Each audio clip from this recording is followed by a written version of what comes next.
Hello everyone and welcome back to my Bold and Beautiful 29 YouTube channel. I hope you guys are having a wonderful day. Before we start, please hit the subscribe button and give this video a thumbs up.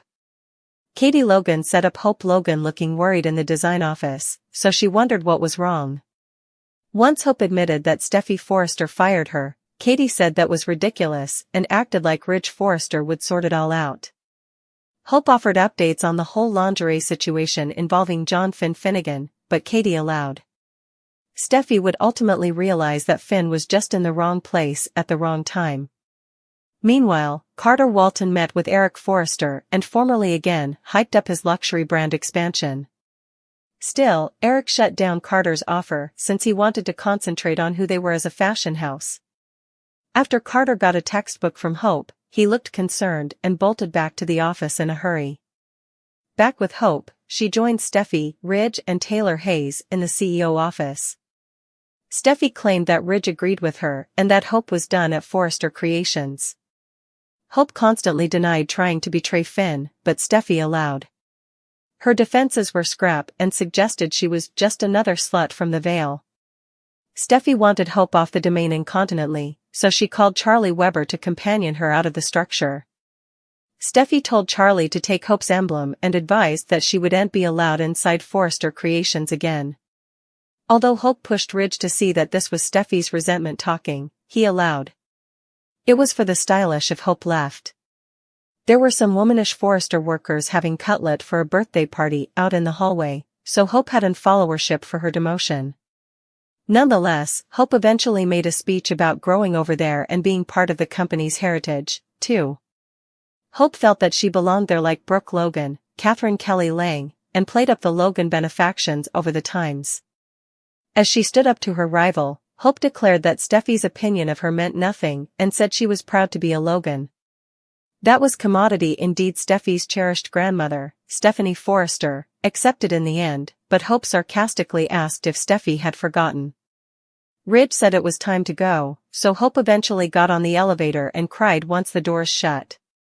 It was egregious that Hope was relatively overwhelmed by everything that had gone down. Taylor admitted that was hard to watch, but she knew it had to be done.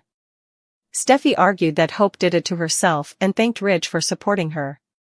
Outside the Forrester structure, Carter screamed in with his fancy auto and jumped out to see what was wrong with Hope. After Hope said that Steffy fired her and got relieve her of her line, she refocused out that nothing stopped her.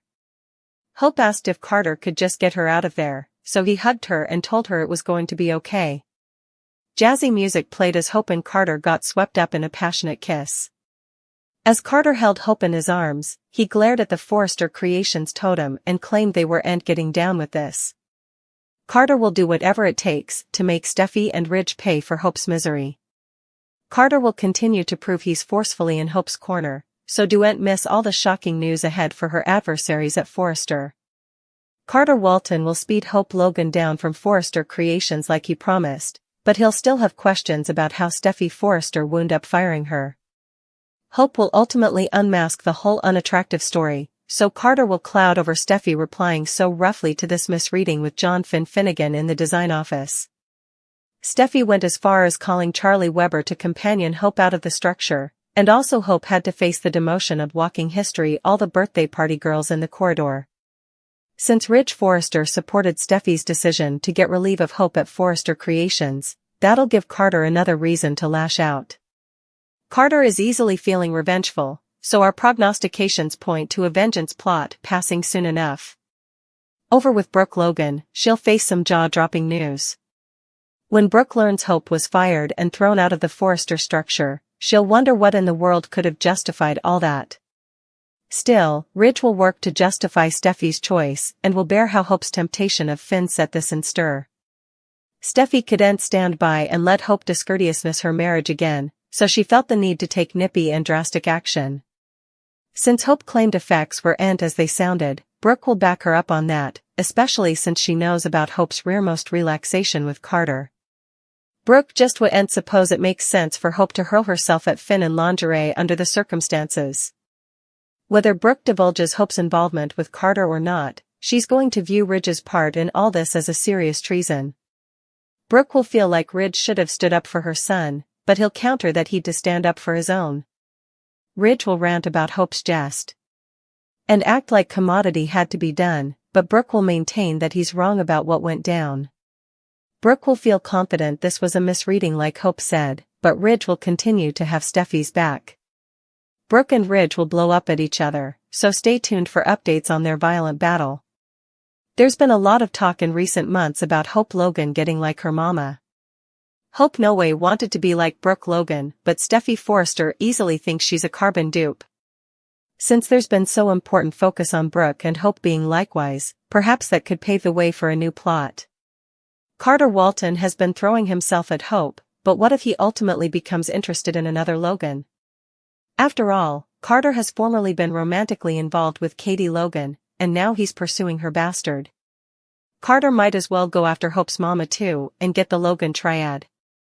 Hope isn't the only one Carter's been defending recently. Suckers have heard Carter defend Brooke's numerous benefactions to Forrester Creations too, so that's commodity to keep in mind. Brooke is also getting more appreciative of Carter as someone who's willing to stand up for Hope. That admiration could transubstantiate into a crush if Brooke isn't careful. It wouldn't be the first time Brooke has participated a love interest with a son. A recall that Brooke slept with Deacon Sharp when he was married to Bridget Forrester, which led to Hope's generality. It would ever feel rather befitting if Brooke and Hope started participating a love interest now. Some updates to Brooke's romantic life may be in the workshop, so that could lead to bad news. Brooke and Ridge Forrester's relationship is headed for trouble. Ridge and Brooke may have a bifurcation brewing, especially if B&B intends to put him back together with Taylor Hayes. Brooke and Ridge may always be each other's fortune, but we all know other love interests can intrude in that. Indeed, if Ridge and Brooke are still wind up, they may explore effects with other people before eventually reuniting. Whatever the case, the door's open for Brooke to feel a spark with someone differently if she splits from Ridge for a while. What if Brooke ends up falling for Carter, or at least hooking up with him? Can you imagine Hope's response to a twist like that? Maybe that's exactly why the show should do it.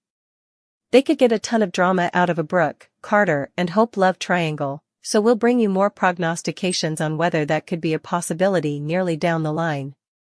Steffy and Finn are drooling at the sandhouse. Finn hates seeing his woman so frustrated. Steffy hates it, as well, especially about commodity that typically makes her so happy. She loves her job, but dealing with the likes of Hope and Ivy is simply annoying. If it were over to her, they wouldn't be dipping into the jewelry line, but Ridge is on board. Steffy knows Ivy is a Forrester and believes she belongs in the company, unlike Hope. Finn says he's not going to defend Hope nor her line, but does wish they would find a way to get on. Steffy thinks Finn sounds like Carter, who's suddenly on board the everybody should get along like a great big happy family. Finn doesn't differ and thinks she should hear. Steffy might agree with Finn, but is suspect of Carter acting like Hope's topmost champion. Hope and Carter are drooling with Brooke in the Forrester main office. Hope says Steffy is on the warpath, saying hope for the future is only safe if Hope steers clear of Finn. Else, the line is donezo. Brooke points at Hope and Carter, saying it seems there's no solicitude about Finn at this point in time. Hope smiles and agrees, no bone has anything to worry about.